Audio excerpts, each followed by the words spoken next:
New method. Check this out.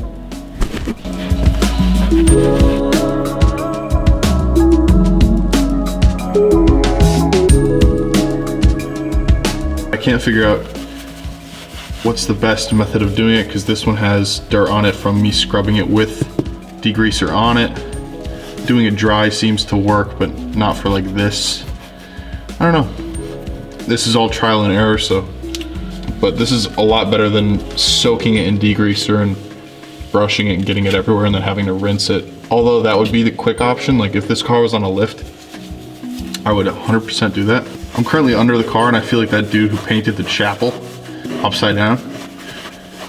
I don't know how bro did that and didn't get pissed because this is not, this is not easy.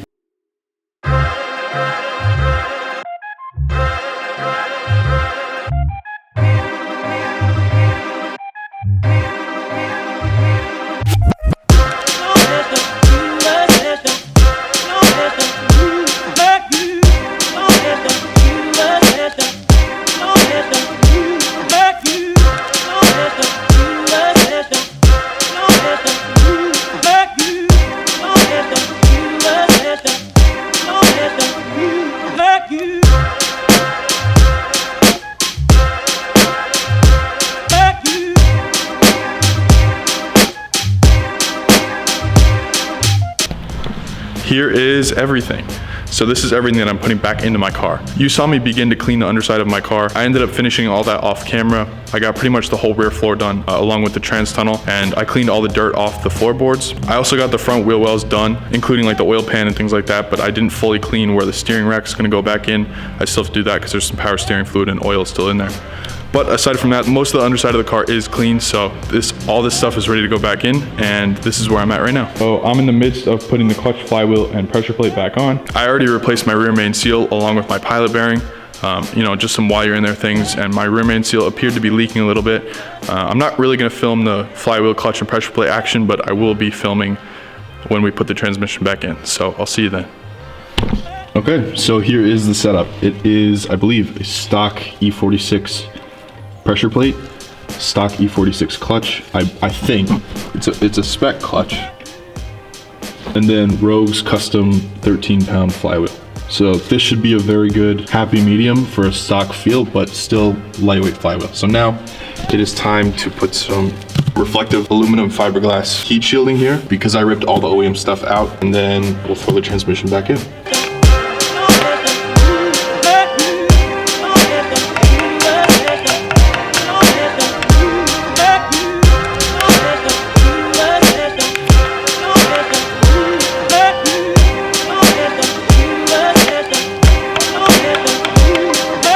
All right, here we are.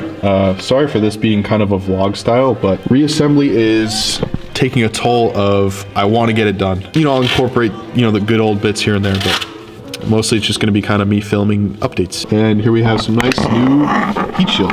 This actually came out good. I got this on Amazon. It's fiberglass aluminum, so it's very nice for heat.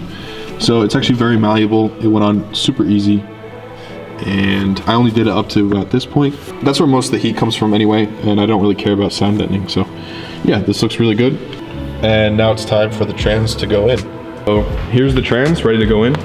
You saw me put this new selector rod in. So this is basically the size of the OEM E36 M3 Evo, the European spec, because it also had the GetTrag 420G. This is made by Rogue Engineering, so I picked that up locally. New selector rod joint, all new clips for this, Guibo with OEM hardware ready to go in, and the OEM E36 Evo cross member with the OEM Plus Rogue Engineering diff bushings. They're like a harder rubber instead of a poly, and it's harder than OEM, so they'll last much longer. Moving to right here, I did a new reverse light switch.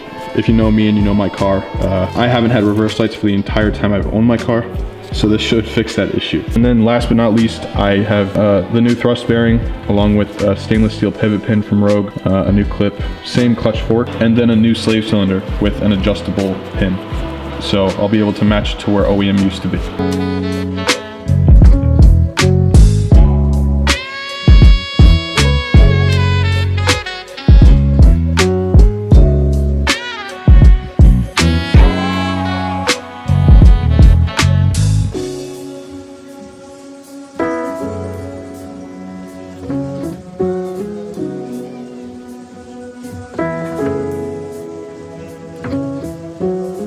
Okay, so it is now the next day, and as you can see, we are missing something pretty big, and it is in the car. Let me show you.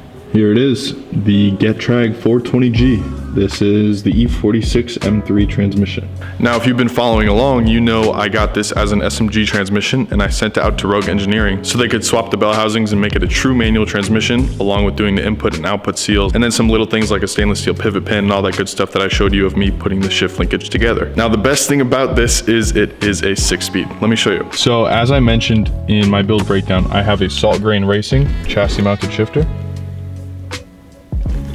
And this is what it looks like in the car. So it is directly mounted to the trans tunnel.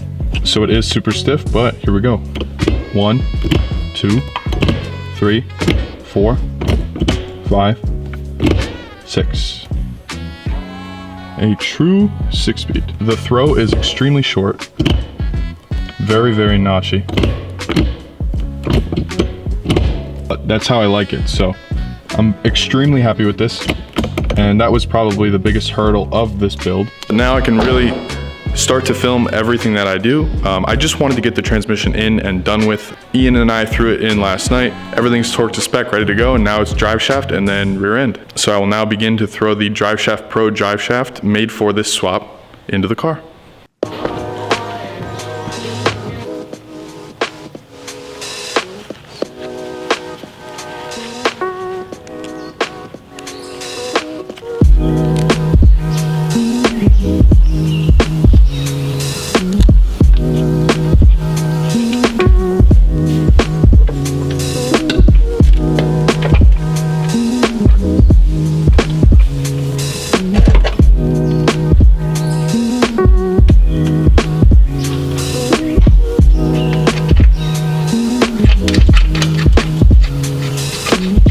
All right, so the drive shaft is in.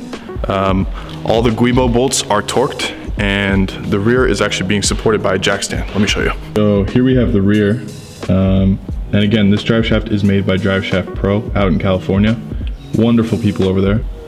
Here's the Guibo, all torqued up, ready to go. So to explain to you why I got an aftermarket drive shaft is this section right here, this front section, before the center support bearing, had to be shortened. The 6-speed transmission is much longer than the stock ZF 5-speed, so the front half had to be shortened and the back half had to remain the same.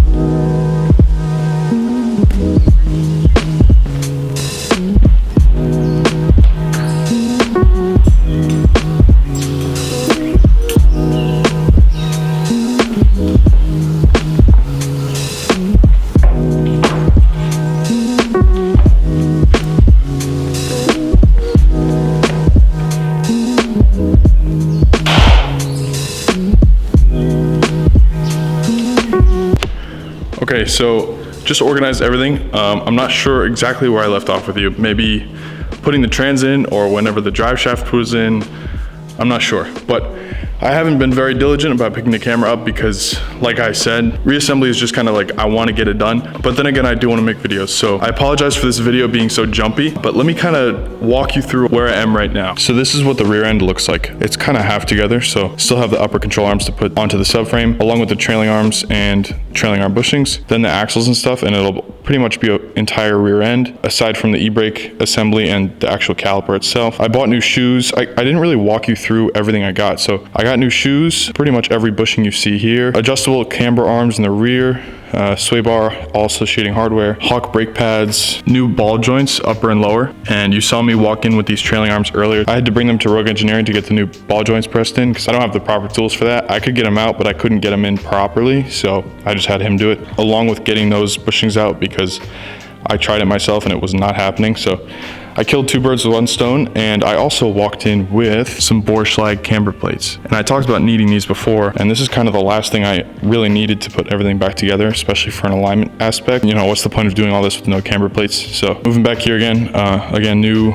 rebuilt KWs, or actually they sent me new ones. Wheel speed sensors for the rear, all new OEM hardware for pretty much everything I've ever touched. VAC seat mounts, trans fluid. Then going to the front here, again, I have Turner front control arms with the associating lollipop, Turner sway bar with new mounting hardware and bushings. X-brace and cross brace I restored. And then I got AKG front and rear adjustable sway bar end links. These look to be super nice, and I'm glad I got them. Again, from an alignment aspect, I just want everything to be super adjustable and fine-tuned. As you notice from the initial shots of everything laid out, I have a lot of things missing, and what I've thrown in the car so far is the steering rack, transmission, drive shaft, and that's really it. That takes up a lot of space, but it also takes up a lot of time and effort, which is why I kind of just set the camera down and got it done. Steering rack went in all good. I don't have new tie rods, but they're relatively new. They shouldn't be that bad. So yeah, now it's just rear end, front end, you know, much easier said than done, but I should be able to get this thing back on the ground in about 2 weeks or so. Keep in mind, I still have to do all the fluids, trans, engine oil, and now it's up to me to get the rear end together, the front end back in the car. Suspension, then I'm still waiting on my brake calipers to get rebuilt and plated in cadmium by Rebuilt Caliper Headquarters of America out in California. And then that should be it.